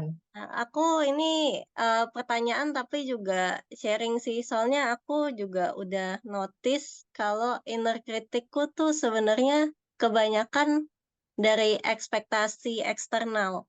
Jadi kayak misalnya aku kan di rumah, papaku suka bangun pagi, tapi yang lainnya enggak, apa, bangunnya siang gitu, lebih siang lah. Terus sekali pas aku bangun pagi, ya papaku bilang tuh, kayak yang lainnya tuh di-shaming untuk bangun siang. Jadi aku jadi di satu sisi, apa ya, merasa bangga gitu dan emang aku sendiri pun senang bangun pagi. Jadinya, aku, apa ya, jadi semangat gitu untuk bangun pagi. Tapi di sisi lain kalau pas aku lagi nggak bisa bangun atau pas lagi bangun siang, aku jadi ngerasanya buruk banget gitu ke diri sendiri. Jadi, itu sih pengalamanku, sama sekalian pertanyaannya gimana cara mengatasi di saat ini, apa, hal yang sebenarnya konstruktif itu, kan aku sendiri senang bangun pagi, tapi di saat aku nggak bisa memenuhinya malahan jadi backfire ke aku gitu. Hal yang harusnya positif. Makasih, Mbak. Oke, Mbak Anas, terima kasih sharing dan pertanyaannya ya. Berarti ada dua nih. Ada yang di-sharing, ada yang ditanyakan gitu ya. Jadi pertanyaannya gimana caranya mengatasi kalau seandainya akhirnya bangun siang gitu ya, padahal senang bangun pagi, tapi kan orang tuh nggak mungkin bisa konsisten 100% ya. Kadang kita sakit atau kita lagi kecapean misalnya dan akhirnya bangun siang. Betul ya Mbak Anas gitu ya Mbak Anas. Dan apa supaya kita jadi nggak balik men-shaming. Nah, berarti kan tadi sudah ketahuan ya akarnya rasanya memang dari keluarga misalnya dari ayah. Nah, em, kemudian kita kalau misalnya sudah betul-betul tahu kalimatnya apa, sudah tahu akarnya dari mana, sudah tahu kapan waktunya, tadi jelas ya yang disampaikan Mbak Nas, ada waktunya juga, oh ketika bangun pagi. Berarti kan nggak mungkin itu munculnya sore gitu ya. Jadi sudah sangat jelas eventnya atau situasinya sudah sangat jelas. Nah, berarti yang belum dilakukan yang ketiga coba. Jadi coba cek ke dalam diri sendiri. Efek dari shaming tadi apa sih sebetulnya gitu ya? Atau kata-kata apa yang kita sampaikan ke diri sendiri gitu. Apakah ketika ayah itu memuji tapi bukan memuji tapi men-shaming yang lain gitu ya kan tadi rasanya Mbak Nas menyampaikan juga apresiasi itu datangnya bukan wah kamu hebat ya bangun pagi, bukan itu, tapi dia apa ya menggeser menggeser apresiasi itu dalam bentuk men-shaming yang lain gitu ya. Atau kalau bahasa Jawanya ngelokno yang lain gitu ya. Nah, akhirnya kan kita jadi ngerasa oh, ini nih aku keren. Jadi tidak langsung mengapresiasi kita tapi men-shaming yang lain gitu. Nah, begitu kita akhirnya di posisi orang lain yang di-shaming tadi, kita jadi ngerasa ikut ke shaming kan gitu ya kemungkinan siklusnya. Nah, berarti coba cek apa yang kita sampaikan ke diri sendiri, word by word gitu ya, kata-katanya apa. Lalu coba tanyakan, apa sih yang mau kamu sampaikan dari kata-kata ini? Ada ketakutan apa sebetulnya? Apakah ketakutan tidak diterima, ataukah ketakutan apa ya ditolak gitu ya? Ya sama tadi ya tidak diterima atau ditolak atau diabaikan misalnya. Nah, itu yang nanti dari situ coba kita cek lagi itu merambah sampai kemana gitu ya. Apakah memang itu jadi satu pola di dalam keluarga? Nah, kalau jadi pola dalam keluarga, apa yang bisa kita lakukan untuk handle itu misalnya? Itu sih Mbak Anas. Dan apa eh, perlu kalimat-kalimat yang mungkin juga jadi andalan gitu ya. Untuk jadi apa ya? Jadi proses kita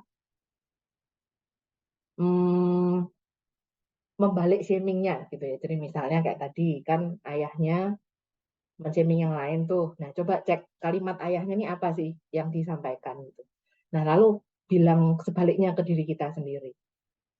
Jadi misalnya kalimatnya, lihat tuh yang lain males tuh apa nggak bangun bangunnya siang gitu ya. Lain kan sama si Anas bangunnya pagi. Nah, berarti sampaikan ke diri kita saat kita bangun telat, oke, nggak apa-apa, kamu bangun siang sekarang, tapi bukan karena males, tapi ada sebabnya. Oke, apa sebabnya? Dan it's okay, nggak apa-apa loh. Sekali-sekali untuk hari ini, toh memang misalnya nggak ada kerjaan gitu ya, nggak ada kewajiban harus bangun pagi ya, oke, nggak apa-apa sekali-sekali aku seperti ini. Bukan berarti aku harus selalu oke terus, atau harus selalu perfect terus gitu ya, atau sempurna terus. Nggak apa-apa kok sekali-sekali. Memang kadang kita juga butuh istirahat lebih banyak. Nah, itu jadi kita meng-counter uh, inner critic yang sudah jadi habit gitu ya dalam diri kita. Bukan meng-counter dengan penuh kebencian, tapi itu tadi di ditanggapi lalu diberi kata-kata yang sebaliknya. Jadi kayak diajak dialog gitu ya. Itu sih dari saya Mbak Ana. Semoga menjawab ya Mbak. Bagaimana Kak Anas, ada yang mau ditanggapin? Oke, terima kasih Mbak Rike, kata Kak Anas. Jadi, Oke, sama-sama Mbak. jadi secara nggak langsung inner kritik itu karena kita tadi menganggap bahwa itu adalah ekspektasi secara eksternal, tapi ternyata Iya, itu juga berefek jadi ekspektasi iya, internal ke sendiri diri yang sendiri. terpatahkan Betul, ya, itu inner betul, kritiknya.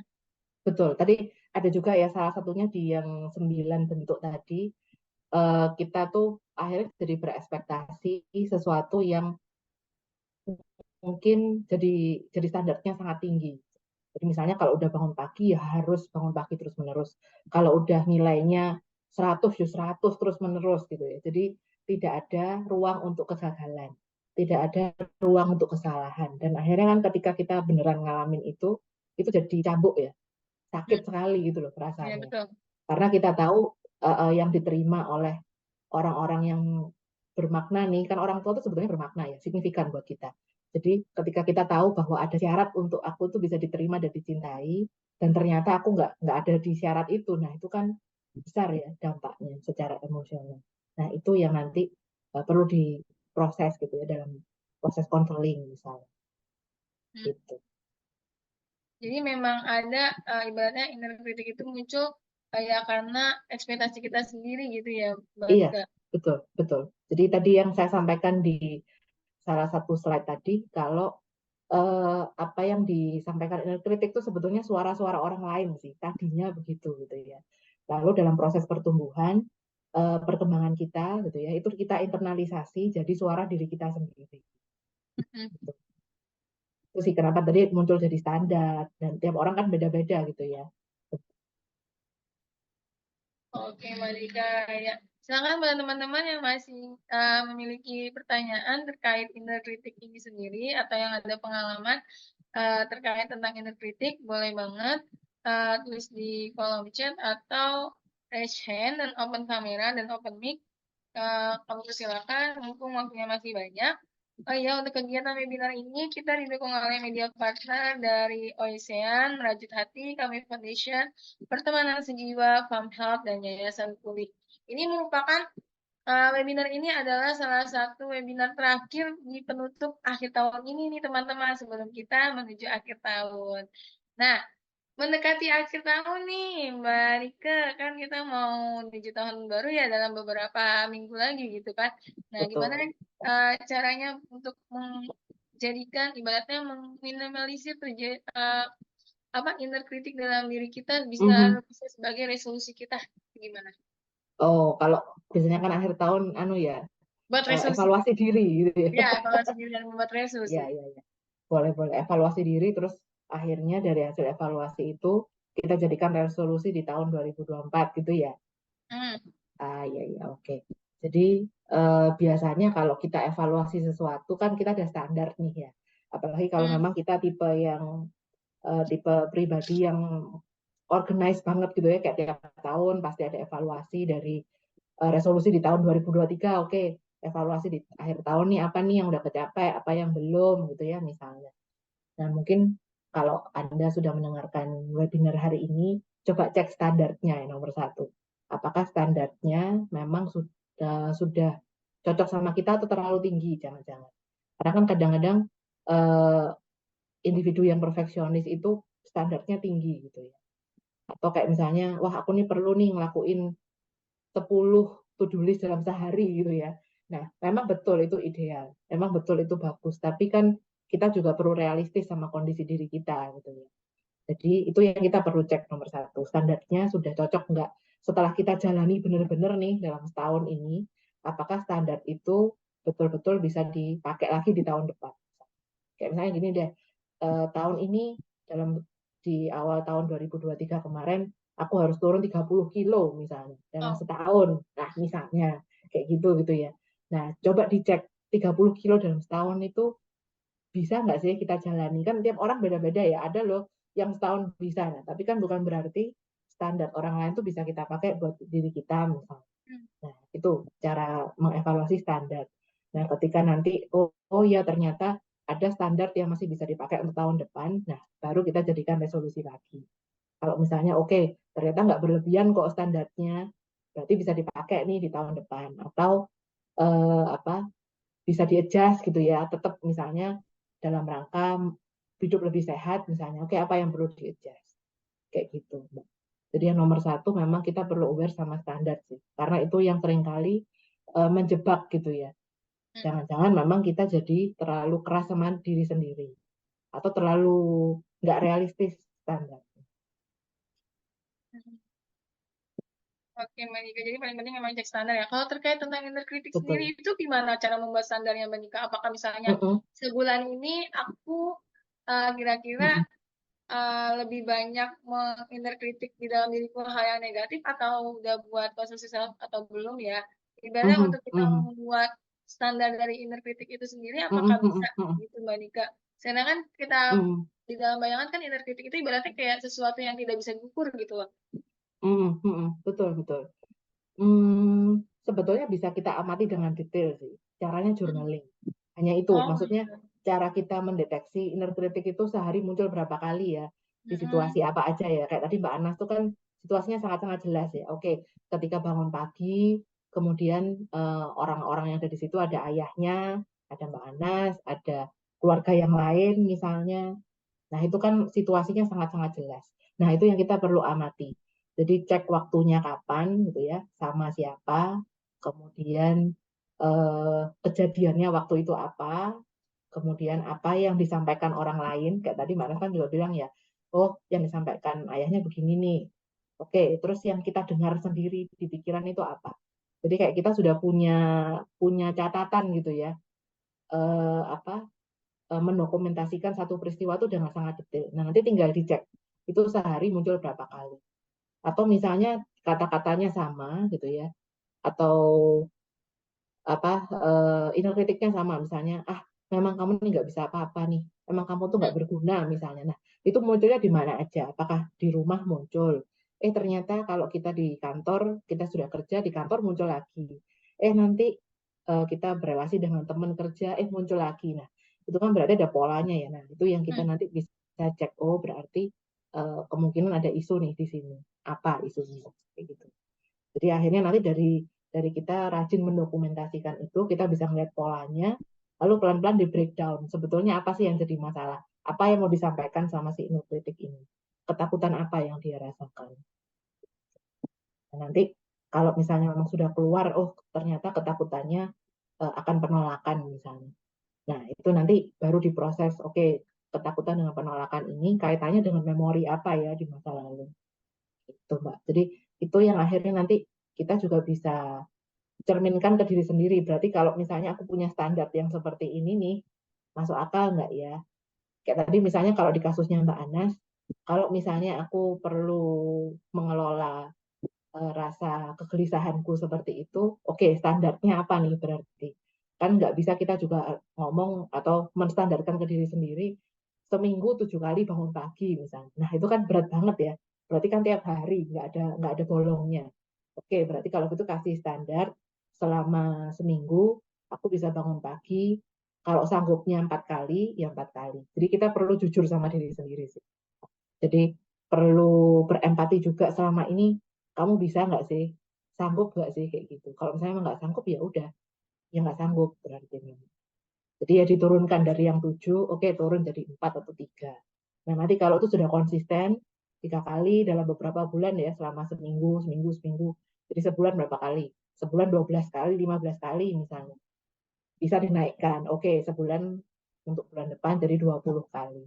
Jadi pelan-pelan standar kita tuh naik dengan proses gitu ya, bukan karena kita terlalu mementingkan hasil gitu. Karena kan biasanya orang-orang perfeksionis itu fokusnya fokus ke hasil ya, bukan ke proses. Padahal proses itu yang nanti akan menentukan bagaimana kita berempati sama diri sendiri, misalnya. Atau jadi proses kita untuk mencintai diri sendiri. Oke, makasih Mbak Nika untuk tanggapannya. Jadi yang paling penting ya memang kita mendokumentasikan ibaratnya inner critic yang muncul ya. Kapan, dengan siapa, karena apa. Dari situ Betul. nanti baru kita bisa jadi evaluasi. Oh iya, misalnya seminggu ini aku udah berkurang nih berapa kali gitu ya. Baru itu nanti bisa makin lama makin naik gitu ya. Tapi yang paling utama Betul. memang buat dokumentasi itu dengan cara journaling ya Mbak Nika berarti ya. Iya, betul. Jadi dari situ kan kita jadi memahami pola diri sendiri dan itu yang memang paling penting kan, supaya kita bisa memproses. Oke, ya. Silakan teman-teman, apakah ada yang ingin bertanya kembali atau bertanya melalui share open cam boleh atau menulisnya di kolom komentar juga boleh. Jika tidak ada, tak terasa wah kita sudah menjelang waktu 5:30 nih teman-teman di waktu saya jam 5:30. Jadi untuk webinar pada sore kali ini terkait tentang inner kritik gitu ya. Silakan Mbak Nika untuk closing statement-nya. Oke. Jadi teman-teman, hidup kita gitu ya, itu adalah interpretasi diri kita gitu ya. Apakah kita tuh akan jadi individu yang positif atau negatif? Itu semua dibentuk dari pemikiran kita. Itu yang disampaikan oleh Marcus Aurelius gitu ya. Atau pakar Stoicism. Kalau teman-teman tahu buku dari Gramedia, apa judulnya ya? Filosofi Teras. Nah, itu adalah aliran Stoik gitu ya. Atau Stoicism itu tadi. Dan menurut saya ketika kita bisa mengelola cara berpikir kita dengan penuh kasih sayang gitu ya, tidak menghakimi tapi bisa merengkuhnya dengan rasa keingintahuan, dengan empati, kita akan jadi lebih bisa berdamai dengan seluruh sisi diri kita, baik itu yang positif maupun yang negatif, karena nggak ada manusia sempurna gitu ya, nggak mungkin di diri kita 80% bad, 20% baik, pasti seimbang. Nah, tapi memang dengan berjalannya waktu kan ada luka-luka batin yang mungkin kita perlu proses. Jadi jangan khawatir teman-teman kalau memang sekarang Anda semua atau mungkin beberapa dari kita sedang bergulat atau struggling dengan inner critic, itu semua bisa diatasi teman-teman bisa coba melatih dengan apa yang tadi kita diskusikan dalam webinar ini. Ya, semoga itu juga membantu teman-teman nanti untuk menemukan jalan pemulihan. Gitu ya. Itu dari saya. Terima kasih sudah mau hadir teman-teman semua. Oke, terima kasih Mbak Nike untuk kasih statementnya. Benar ya tadi yang kata Mbak Nike, yang saya catat bahwa kita itu terbentuk dari pemikiran kita sendiri ya, kita mau membawanya ke arah mana. Betul. Dan tadi saya juga mengangkat, meng-highlight dari kata-kata Mbak Nike bahwa kita itu nggak mungkin berhenti berpikir gitu ya, karena Ya, pikiran itu kan akan terus berjalan di dalam setiap kita hidup, bahkan kita tidur aja kita mikir gitu kan, masih mikir kalau yang rame gitu kan. Ya kan? Nah, betul, oleh karena itu betul. perlu banget untuk bisa mengelola pikiran kita gitu ya, baik itu Betul, inner critic kita ataupun overthinking yang kita miliki seperti itu ya. Jadi betul. buat teman-teman ibaratnya ya nggak masalah gitu ya, teman-teman punya inner critic atau teman-teman yang lagi overthinking gitu, misalnya nggak masalah, tidak baik-baik saja asal teman-teman tetap seperti tadi kata Mbak Nika bilang, mengelola pikiran kita itu dengan kasih sayang bukan dengan menghakimi. Dengan itu kita bisa lebih ramah terhadap diri kita sendiri, bisa semakin mencintai diri kita sendiri. Seperti itu ya teman-teman semua. Love yourself ya, seperti Ya, seperti kita ya, love yourself. ya, Love yourself first before you love them. Cintai iya, dirimu sendiri terlebih betul. dahulu, baru kamu mencintai orang lain, ibaratnya gitu ya. Atau bisa juga beriringan. Oke teman-teman. Nah sebelum kita tutup webinar pada sore kali ini, silakan kita akan melakukan foto bersama. Teman-teman boleh open cam. Pada teman-teman boleh banget dipersilakan open cam. Kita akan melakukan foto bersama. Sebelum kita tutup webinar pada sore kali ini. Ini adalah webinar terakhir kita di penghujung bulan, di bulan Desember, yang sebentar lagi kita akan mendekati tahun baru. Semoga teman-teman semua bisa menjadi pribadi yang lebih baik lagi. Ayo, silakan pada teman-teman boleh sekali open kamera. Pada Kak Anas yang belum open cam, Kak Fia, oh boleh pakai reaction. Kak Fia, Kak Joshua, Kak Nurul, Kak Cantika, boleh banget. Saya tunggu.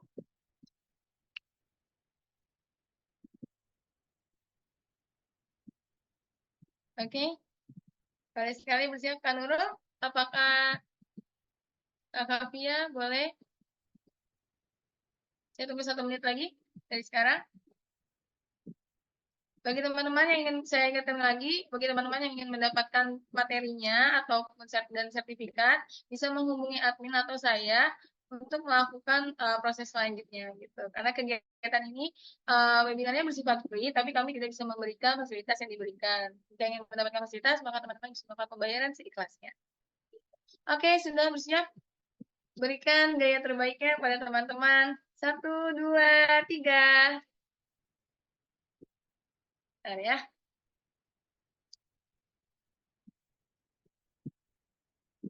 Sekali lagi. 1, 2, 3. Musik terbaiknya.